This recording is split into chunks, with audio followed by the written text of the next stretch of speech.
What's up, geeks and gamers? It's Jeremy coming to you with another video, and today I've got a special guest. You know her from the Geeks and Gamers live stream chat. Actually got a chance to meet her when I went out to California. We got to sit down, hang out. We actually did some geocaching after talking Star Wars for about an hour and a half. She saw me rescue a dog, made me look a lot cooler than I really am. And seriously, like right when she walks up, there's like this dog that almost ran out in the road at the cafe we were meeting at. And there's this, like, I had to tackle the dog. It was crazy. So anyway, welcome for the very first time on the Geeks and Gamers channel, Kelly, better known as Jedi Bunny. How are you? Thank you, Jeremy. I am awesome. It's great to be here. And you are a real life hero, as you just mentioned. It's pretty incredible. I've never seen anything quite like it. Not even in the Marvel universes. I've never seen a rescue quite like that one. That was a pretty crazy situation. It was a woman that was, I thought she was the owner of the dog. So she's at this, I'm waiting for you at the coffee shop, and it's on the street corner there, pretty busy street corner. She ties the dog to the leg of a chair. The dog is terrified. She's inside. All of a sudden the dog takes off running, and then the chair's dragging behind the dog. And then the chair dragging behind him scares him more, and he's running even faster, and he's heading right for the road, busy traffic. I tackled him. He bit me, and she comes out, and she wasn't even the owner of the dog. She was watching it for somebody else. I'm like, this is a bad situation. But anyway, we are here to talk Star Wars. Kelly and I really had a great conversation, you know, when I met her, and we were sitting there talking. And one of the things we talked about when we met is something we're going to talk about today, and it's why we love Star Wars. Now, there's a lot of complaining about Star Wars these days, completely justified as far as I'm concerned. And Kelly shares a lot of those same sentiments. But there's the reason we're complaining so much about Star Wars is ultimately because we love Star Wars so much, and we're not happy where it has ended up and where it continues to go. And so, but it's based in true love that we've experienced with this franchise, these movies, and this mythology. So, Kelly, why don't you tell everyone with Geeks and Gamers what exactly got you involved with Star Wars, and how was your journey being a female Star Wars fan over the years? How much time do we have? We got a little time. Well, all right. So I spoke about it briefly on my channel. Well, not briefly, because I tend to ramble, but in my channel, I talked about how I originally saw Star Wars, and it was kind of like a fleeting thing where I think it was The Return of the Jedi was on, and it was the scene in Jabba's palace, and it was on at my grandparents' house, and it must have been like after, I don't know, a holiday dinner or something. And I think I was about 4, and I walked into the room where they had it on, and I was just mesmerized, just captured by this. And I grew up, my dad was always a film buff, and I was really lucky in that I only grew up with 7 channels, so I didn't have Nickelodeon and Disney Channel and MTV and all of those things. So I would grow up watching films, and my dad had good taste, so he'd usually show me good films. And I remember he noticed how enthralled I was with the scene in Return of the Jedi. He said, "Oh, no. If you want to see Star Wars, you're going to see it from the beginning." Awesome. Unfortunately, my dad's also a procrastinator, so it wasn't until like 2 years later when I was 6 that we went to Blockbuster. We walked to Blockbuster and rented A New Hope, or the original Star Wars, and I sat down and I watched it, and it changed my life. And I was a tomboy growing up. I actually named myself Patrick because I so thoroughly wanted to be a boy. I had short hair. My name was Patrick. I loved dinosaurs. I loved animals of all kinds. I used to carve bows and arrows in my backyard. And when I saw Star Wars, it was like my life was complete. And I talk about this all the time, but the binary sunset on Tatooine with Luke Skywalker, the music, the visuals, it spoke to something in me as a child that I hadn't really experienced yet. And I almost think that that's like, it was almost like this moment of existential anxiety that I had, where I was like, what does anything mean? And here you see this character of Luke going through this incredible journey already, even though he hasn't left yet, even though he's still trapped in Tatooine. And he's just been talking about that with his aunt and uncle. He's trapped, but he's already on this journey in his mind, looking out at these suns, and there are all these things going on. It just sparked something in me as a kid. I think I was always a searcher. I always wanted to find meaning in things, but especially then. And for me, the whole original trilogy has that wrapped up in it. It isn't, and I think a lot of people get on this whole, Star Wars versus Star Trek thing. Oh, Star Trek's far more intellectual, and Star Wars is just kind of a space opera, and it's a soap opera. And in my mind, I love them both. I just started recently getting into Star Trek, but for me, Star Wars reaches me on a deep, like, existential and spiritual level. It might not be the most intellectual thing in the world, but if you really think about it on those levels, that's how I feel. And it's grown with me since I was a child. So I'll rewatch some movies that I loved as a kid, and I'm like, oh my gosh, that was terrible. But with the original trilogy, it's the purest, closest thing to, like, what I would consider to be a religion or a spiritual experience that I've had so far in my life. So, and you bring up an interesting point. A non-white male connected with Luke Skywalker. Oh my gosh, it's almost like that false narrative created was false, because so many people could connect with Luke Skywalker. Everyone, he can connect. You can connect with Luke if you're anybody from any background, any religion, any gender, any race, anything. And that's what makes him objectively the greatest character in the history of movies. Like, he just is. And so many kids, so many women, so many men, so many blacks, whites, Mexicans, we all connected with Luke for different reasons, because he spoke to all of us. And that's what's so frustrating about things right now, is that has been lost. Like, why has something so beautiful and so amazing that connected to so many people been lost because of identity politics? That's what's very frustrating. And so for me, and I've told this a few times before, but there were a couple of movies that when I was a child and my parents needed me to shut up, that they could put on and I would actually pay attention. One of them was Superman the movie, and then Return of the Jedi. Christopher Reeve Superman? Oh, yeah. Oh, yes. Oh, that was my other. I loved that one too. Not on the same level as Star Wars, but Christopher Reeves and Mark Hamill, ironically, were two of my earliest crushes.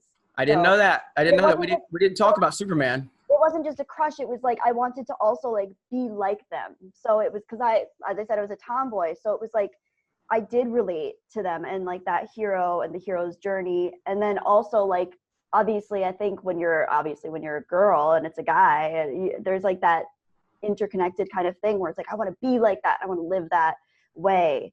But yeah, anyway, I don't want to get too off track with Superman. We didn't talk that. So that's awesome. We didn't talk about that. So yeah, so Return of the Jedi is something like that was like, seriously, like, they're like, Jeremy won't shut up. Jeremy won't leave us alone. Get the VHS, put Return of the Jedi on, and he'll shut up. And I was blown away, by Endor, the speeder bikes. Ewoks, still an Ewok defender to this day. I know. I am now too. I didn't used to be, but I am now. Actually, my shirt is an AT-AT with Leia. It's an anime thing. That's Leia standing for AT-AT on Endor. So nice. Not AT-AT, Chicken Walker. I always get them mixed up. They're related. They're both used by the Empire, whatever. Right. And so and that was my introduction into Star Wars. It's Return of the Jedi, and later on is when I don't remember exactly when I watched A New Hope and then Empire. I can't really remember. I've shown the picture of me in my nappy curly hair with blonde curly hair when I was sitting in the Scout Command Center that my parents bought me with the speeder bike swing. I was sitting there with my cat, and I really want one of those again. I think they're like $500 now on eBay. Oh, of course. But and obviously I followed Star Wars all through the years, and we went through the ups and downs of the prequels. I'm a prequel defender, and I know a lot of people don't like the prequels, and then it really got rejuvenated when I'm a huge Disney fan. So when Disney bought Lucasfilm, it was like the greatest thing ever for me, because I'm like, I love Disney, love Star Wars, and they're going to build like a Star Wars theme park now, and I was so excited, and Force Awakens and everything like that, and we're not going to get into all of that for now. We're trying to, focus on what we loved about Star Wars and why we're so frustrated with where it's at. But, for you, being a girl, how was that struggle, or was there a struggle being a girl that liked Star Wars? Were you not taken seriously? How did that go for you? Definitely. So I think it maybe was a little more, it was a little easier for people to digest, because I was like a tomboy, and I was always kind of like, a bit strange and weird in school. I was always like the kid that I was kind of introverted, and I was always reading Stephen King, listening to like, I don't know, Lord of the Rings score on my headphones or Star Wars on my headphones or the Beach Boys. Like I was just like, I was different. So I think kids were like, oh, she likes Star Wars. Of course. She, that weird kid with like, you know, Star Wars. But then as I started, you know, getting older and puberty and all the fun stuff that we go through, I think once I was in high school and I started like maybe looking a little more feminine, I think people were like, oh, you like Star Wars? Like, okay. And it became the whole thing where it was like,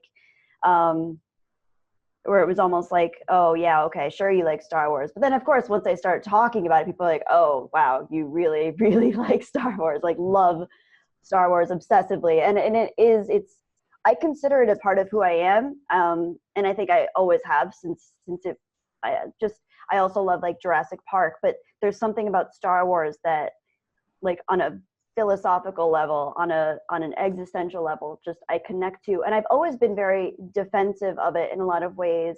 I think the first kind of like alarm bells that went off for me were when the trilogy was re-released, and then I felt like, oh, they're going back and changing it. And I've spoken about that with George Lucas, and I feel like I support him now more than I ever did, especially in light of what's happening now with how much they are changing Star Wars as we know it. But I think that was the first thing where I was like, oh, they can go back and just change that, and just because they didn't like something about it. And I'm saying they, even though it was George Lucas's decision, I think there was always a team of people that were making these decisions together and supporting that. And I think it went from something like that to something where now we see an entire corporation changing it and being influenced by the public opinion.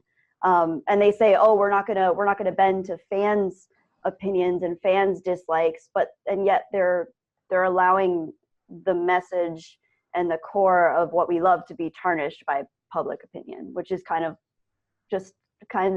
seems like a bit of a conundrum to me, because yeah, and it does. And you know, it's frustrating because I feel like the people they're trying to pander to are the smallest of minorities, but they're the loudest, you know. And it's the people that didn't grow up with this stuff. They are using this as a huge platform now that they can push agendas into, and that's what aggravates me right now. And it's like there are so many people like you out there that aren't the non-white male that they continue to say are upset about Star Wars, that are like, what are you talking about? I grew up with this stuff and I loved it, and I didn't love it because it had people that looked like me or whatever. It had people that I connected to, because that's the true connection. It's not about like, oh, I need somebody that looks like me. No, I need somebody that goes through certain struggles that I can connect to.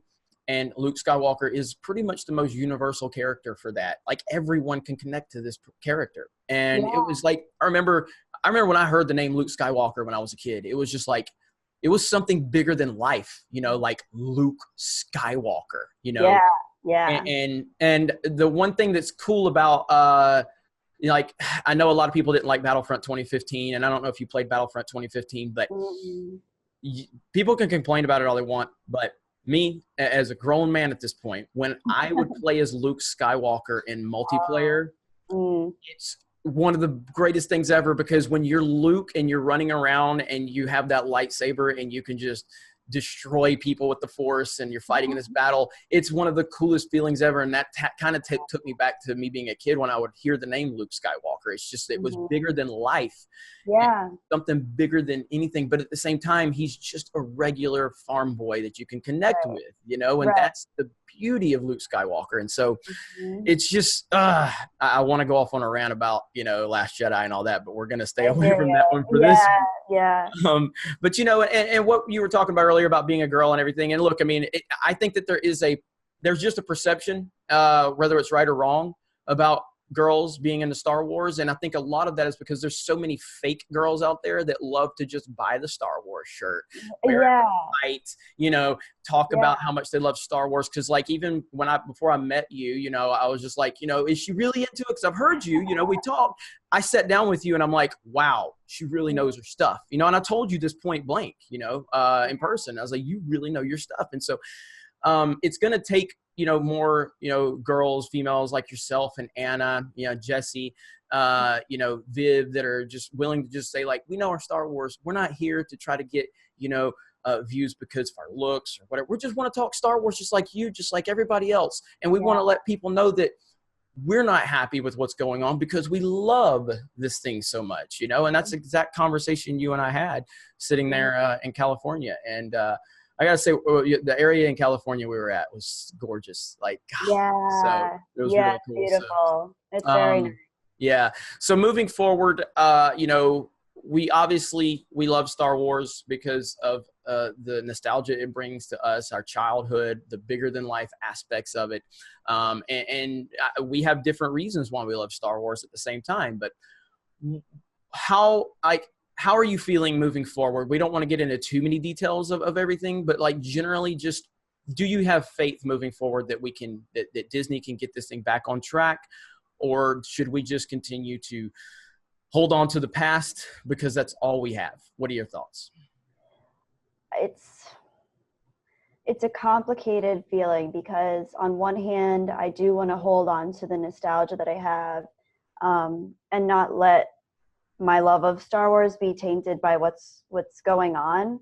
But at the same time, I kind of just want to be like, guys, listen, like, it isn't about racism or sexism or bigotry. It's about the core values and the message. You can put any character, you could put different species in there, you could put a blue man in. I don't care. I just want a good story, good direction, good plot execution, good cinematography, great music. Like, I want John Williams to actually feel again, because he clearly didn't give, there was no moment that I even got goosebumps in the new one. So that's my feeling, is it's the frustration for me lies in feeling as though they don't think there's any credibility behind our reasoning to not liking it.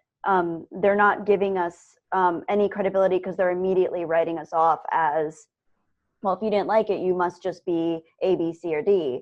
Where the reasons I don't like it are very valid reasons that actually have to do more with how poorly made this cinematic feature was than any of the other stuff they're talking about. They're using the whole you're a regressive mind if you think that what we did wasn't good.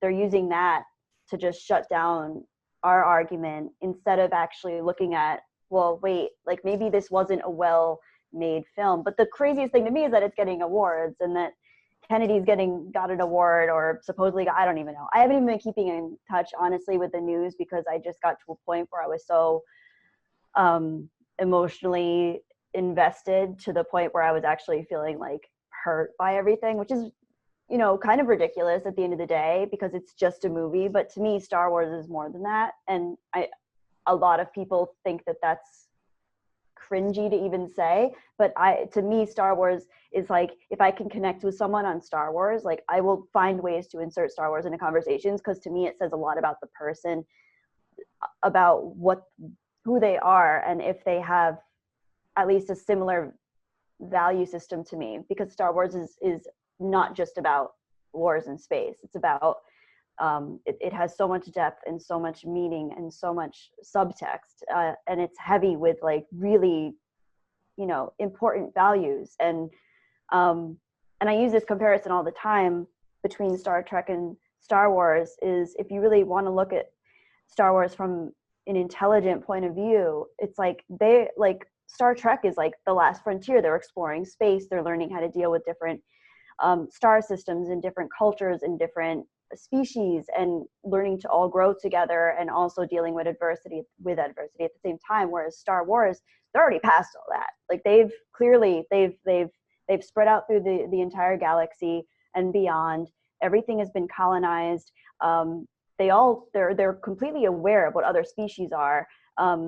They let everything but droids into their cantinas. So there's obviously, people are very accepting in the Star Wars universe. And I think that's a really cool way to look at it, is it doesn't matter. Lando Calrissian is another one of my favorite characters, and he's running Cloud City on Bespin, and he's a badass, and he's freaking awesome. And like what a cool edgy different character, and yet first you think he's going to betray Han Solo, spoiler alert, like he does it, like he actually ends up helping and saving. So it's just, there's all these complexities, and there are all these arguments that, oh, Star Wars was just for one type of person before. But if anything, I feel like I've met and made friends with and become close with such a variety of people of all different colors and backgrounds and creeds because of Star Wars. So to me, like, what's more important than that? And now I see one type of person defending Star Wars. I mean, that sounds pretty harsh. Like, I don't want to say it that way, but I see, who the people are that are defending Star Wars. And it's like the people that are either like, well, any Star Wars is good Star Wars. And I make the same argument of like, well, I really like pizza, but I don't think any pizza is good pizza. Like there's quality control measures in there. So I have said any pizza is good pizza, but you're right. The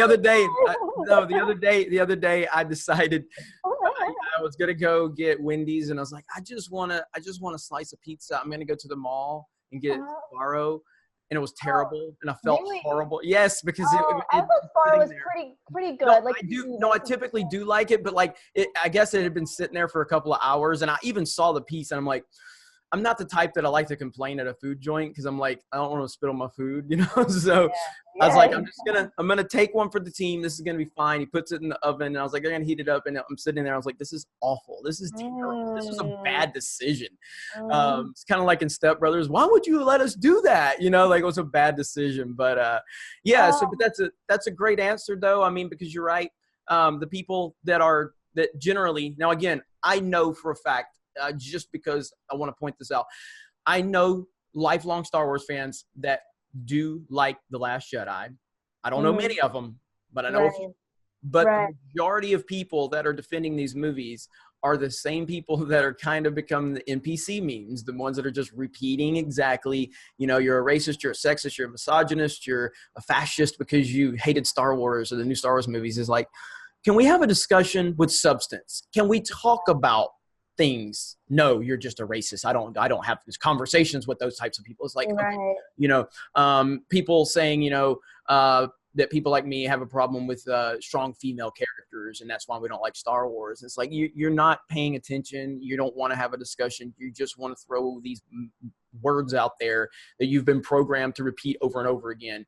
And it's just not the case. Women have always been in Star Wars, and some of the most famous characters of all time are in Star Wars. Princess Leia, obviously, you can even look at Mara Jade from the EU. You can look at Ventress, Ahsoka. Like, I mean, there's so many great characters within Star Wars, and no fans of Star Wars have ever said anything bad about them. I've made the point about Ahsoka. Many people didn't like Ahsoka when this Clone Wars first started, and nobody was called a sexist for it. They just didn't like the character because she was kind of annoying, because she wasn't marketed as going, hey, look at our new female character. You have to like her because she's a female. That's how Rey was marketed. Rey was marketed as like a new, strong female character. And the whole scenes with her and Finn and him grabbing her hand, stop holding my hand, I'm a strong woman. It's just like all those little bitty things. And with Ahsoka, she eventually, went through a lot of ups and downs as a character and struggles to make her a more developed character. And people started really liking the character over time because the character was allowed to go through the progressions. That's not happened with Rey and these new characters. It's just all identity politics. If you don't like them, you're against, this race or sex. And it's like, God, this is why we can't have discussions anymore, Right. And discussions are part of it. Like you and me are talking right now because we sat down and we had a discussion and we talked, And I was like, hey, I really think you have a lot of, really good things, that, a lot of good insight that you could give. And then, asked if you want to be on the channel. You're like, what? And I'm like, yeah, it's cool. But yeah, I think this has been a really good discussion. We wanted to keep it kind of short today. If you guys want to see more of Kelly on Geeks and Gamers, let us know in the comments. Also subscribe to her YouTube channel, Jedi Bunny. And, she's just got, you've done a few videos. I know you've taken some time off. So you moved across the country. So you've had a lot going on, but I've told you in private, I thought that you had a lot of potential, if it's something you wanted to do, and you've done a great job today. And was there any closing thoughts you wanted to offer the Geeks and Gamers community before we wrap it up?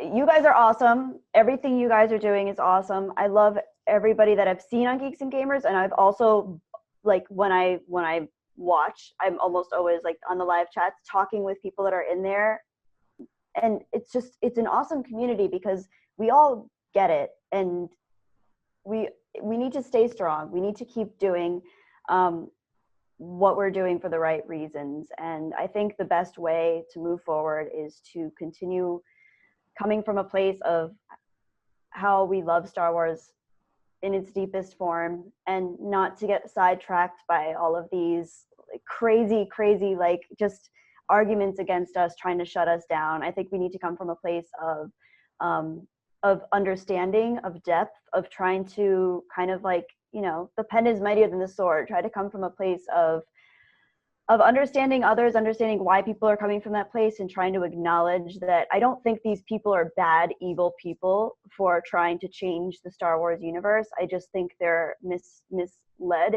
and misguided in their approach. And I think the only way to really get to the root of a problem is to understand that the root itself, and to understand why that happened, where it's coming from. And I think as we continue to have these discussions, and as you have your panels, and I think everybody's it's kind of a catharsis for everyone, because we're working together to understand what went wrong and why. And I think if we can actually like intellectualize that and comprehend it from a point of view that's just human, and be like, oh, I get it. People want to be accepted, and people want to have equality. Like, that's an understandable notion, but to then force feed ideas and force feed inequality of outcome and force feed these things, it's not an organic process. And I think just go back, like, honestly, just like keep our love of it, and let's, I don't know, just keep it going, like keep maintaining what we're feeling, and also have that like higher awareness of don't let those ideas get us down. Like, if we keep going and we keep moving forward here, I think there's a really strong chance that we can make a difference, and one day one of us or all of us will be heard if we have the right approach. Because I really do think there's the potential to change the direction it's going in. It's not like we want to write the new Star Wars movie, or we want to do the new Star Wars movie. We just want those same values to be at the core of it. We don't want what we love to be destroyed for the sake of a new message or bringing in a different type of audience. We want it to be palatable and lovable for all the reasons that it is Star Wars to begin with. Very well said. Very well said. And that's why I brought her on the channel, because that's exactly the type of stuff she was saying when I sat down with her. So anyway, that's going to wrap it up. I think this has been a really good discussion. I think this is a discussion we can definitely have a longer version of. Maybe I can bring you onto a live stream at some point. Yeah, this is a lot of fun. So thank you very much for, coming onto the channel today and sharing your thoughts. I think everybody's going to enjoy it. So for Kelly, I've been Jeremy. You guys, make sure you subscribe to her channel, Jedi Bunny. Have a great day, and we will talk to you later.